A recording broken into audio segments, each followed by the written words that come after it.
Satreskrim Polres Musirawas sampai ini masih melakukan penyelidikan untuk menangkap pelaku penganiayaan yang mengakibatkan korbannya meninggal dunia yang terjadi di Pondok Kebon kawasan Muaro Lakitan.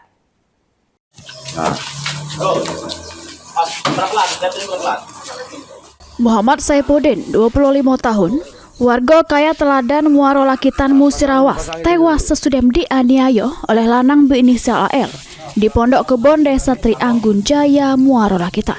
Satreskrim Polres Musirawas melakukan penyelidikan untuk menangkap terduga pelaku yang sesudah kejadian langsung melarikan diri.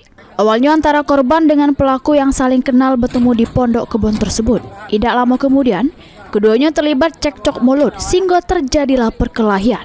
Korban sempat dilarikan ke puskesmas, namun nyawanya tidak tertolong akibat luka tujah yang dialaminya.